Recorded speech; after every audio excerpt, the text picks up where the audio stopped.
Iran ଉପରେ ଚାପ ବଢ଼ାଇଲେ ଟ୍ରମ୍ପ।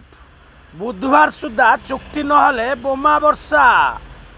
ଟ୍ରମ୍ପଙ୍କ ସୋସିଆଲ ମିଡ଼ିଆ କୂଟନୀତିକୁ ଇରାନର ପରିହାସ। ଇରାନ ଉପରେ ଚାପ ବଢ଼ାଇଲେ ଟ୍ରମ୍ପ। ସାମୁଦ୍ରିକ ଲୁଟରା ପାଲଟିଛି ୱାଶିଂଟନ। ଇରାନ କହିଲା ଆମେରିକାର ସର୍ତ୍ତ ମାନିବାକୁ ଇରାନ ମନା କଲା। ଯୁଦ୍ଧବିରତି ବଢ଼ାଇବାକୁ ପ୍ରୟାସ।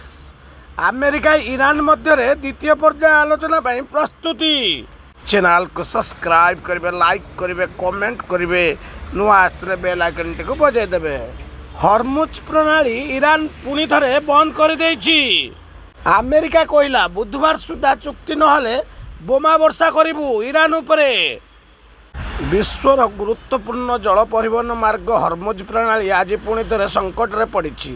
ଇରାନ ଏହି ଜଳପଥ ଦେଇ ଯାଉଥିବା ଜାହାଜଗୁଡ଼ିକ ଉପରେ ପୁନର୍ବାର କଠୋର କଟକଣା ଲଗାଇବା ପରେ ଇରାନ ଆମେରିକା ଉତ୍ତେଜନା ଚରମ ସୀମାରେ ପହଞ୍ଚି ଯାଇଛି। ଆମେରିକା ମଧ୍ୟ ଇରାନର ବନ୍ଦରଗୁଡ଼ିକ ଉପରେ ନଜର ସୈନ୍ୟ ଅବରୋଧ ଜାରି ରଖିଥିବା ବେଳେ ଦୁଇ ଦେଶ ମଧ୍ୟରେ ବଢ଼ୁଥିବା ଅବିଶ୍ୱାସ ଯୋଗୁଁ ବିଶ୍ୱର ତୈଳ ଯୋଗାଣ ଗୁରୁତର ବାଧାପ୍ରାପ୍ତ ହେବାର ଆଶଙ୍କା ବଢ଼ାଇଛି। ଆଜି ଆମେରିକା ରାଷ୍ଟ୍ରପତି ଡୋନାଲ୍ଡ ଟ୍ରମ୍ପ ଇରାନ ଉପରେ ଚାପ ବୃଦ୍ଧି କରି ଚେତାବନୀ ଦେଇଛନ୍ତି ଯେ ଯଦି ଚାଲିଥିବା ଆଣବିକ ଆଲୋଚନା ବୁଧବାର ସୁଦ୍ଧା ଫଳାଫଳ ହେବାର ବିଫଳ ହୁଏ ତେବେ ପୁଣି ବୋମା ବର୍ଷା ଆରମ୍ଭ ହୋଇଯିବ। ପଶ୍ଚିମ ଏସିଆରେ ଅଧିକ ଉତ୍ତେଜନାକୁ ଏଡ଼ାଇବା ପାଇଁ କୂଟନୈତିକ ପ୍ରୟାସ ତୀବ୍ର ହେଉଥିବା ବେଳେ ଟ୍ରମ୍ପଙ୍କ ଚେତାବନୀ ଅଡ଼ୁଆ ବଢ଼ାଇ ଦେଇଛି। ଟ୍ରମ୍ପଙ୍କ ସୋସିଆଲ ମିଡ଼ିଆ କୂଟନୀତିକୁ ଇରାନର ପରିହାସ। ଆମେରିକା ରାଷ୍ଟ୍ରପତି ଡୋନାଲ୍ଡ ଟ୍ରମ୍ପଙ୍କ ଦ୍ୱାରା କରାଯାଉଥିବା ଏକାଧିକ ଦାବିକୁ ନେଇ ଇରାନର ନେତୃତ୍ୱ ଅତି କଠୋର ଏବଂ ବ୍ୟଙ୍ଗାତ୍ମକ ପ୍ରତିକ୍ରିୟା ପ୍ରକାଶ କରିଛନ୍ତି।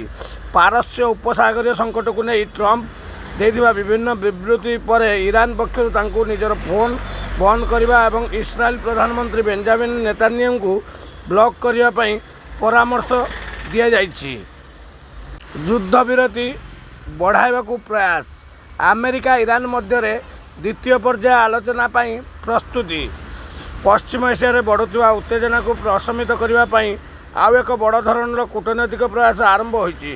ଆସନ୍ତା ସୋମବାର ପାକିସ୍ତାନର ଇସଲାମାବାଦରେ ଆମେରିକା ଓ ଇରାନ ମଧ୍ୟରେ ଏକ ନୂତନ ପର୍ଯ୍ୟାୟ ଆଲୋଚନା ଅନୁଷ୍ଠିତ ହେବାକୁ ଯାଉଛି, ଯେଉଁଥିପାଇଁ ଉଭୟ ଦେଶର ପ୍ରତିନିଧି ଦଳ ରବିବାର ସୁଦ୍ଧା ସେଠାରେ ପହଞ୍ଚିବେ।